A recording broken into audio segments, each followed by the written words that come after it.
All right, simple video. People do it every day who buy aquariums, but a lot of them don't know how to do it correctly.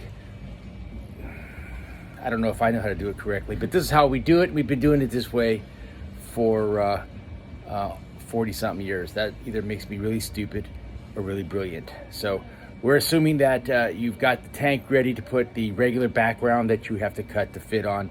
And I didn't think about doing this till I was already into the game, but we stopped it where we were. I can describe. All right, so we're describing what's going on because I accidentally hit the wrong button just a second ago. God damn it. How do I turn my video? I can't. Shit. Okay, so Zach can splice it together. All right, I pushed the wrong button, but so here we go.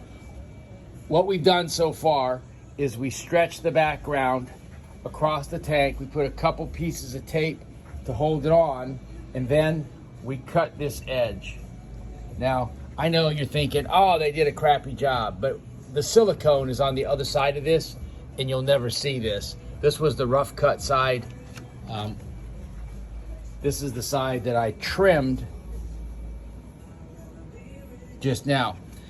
And to do that, all I did was take a razor blade in my hand and just come down while I was holding the razor blade. The reason we cut it short is so we can pull this background tight. Now there are some background adhesives you can use, and those are nice, nothing wrong with those, but I'm just showing the people who tape it on what we want to do. So we got two little tacks, one in each corner. We're kind of stretching this background across. The part that was hanging over at the base, we went ahead and used this frame as a guide and just took the razor blade and trimmed it flat around the bottom. Again, you don't have to be super perfect down here because honestly the gravel in the tank on the other side is going to square that away. All right, Roger, my lovely assistant, is going to put this on. And we try to do it in a way where we don't have a ton of tape hanging over the other side. We want to get a good grab.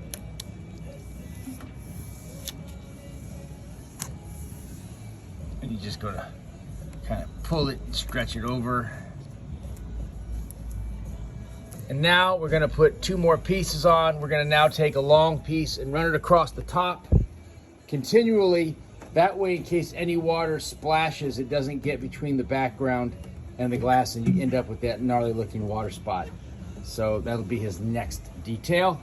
And then the final thing was we'll just go ahead and pin it down to the bottom so it's nice and flat and it's still on the other side. So other options are painting the background, vinyling it, and those are great and I like them. But hey, man, you got a fish tank and you want a scenery, you don't necessarily want a solid color, then the good old school backgrounds, not a thing wrong with that. Preparation is the alcohol. That's right. We did clean everything with alcohol first. Like Roger said, gets any oils or silicone residue off so your tape sticks really good. We've got these things have been on some tanks for many years and are still holding fine. So anyway, that's it. Just a quickie to show you guys, one way to put a background on, the old school way. And if you want to use some of the background adhesives, they're basically like an oil that you would put on and cling it. I've had people use vegetable oil but you still would use the same cut technique. Cut it a little bit short. You don't want no flapping edges over here. If you leave it too long, what's going to happen is when you try to curl that tape, it's going to cause a bow in that background. Worse than it will already be when you do it like this. Okay, all right, so this is the final project, last finish shot, and turned out good.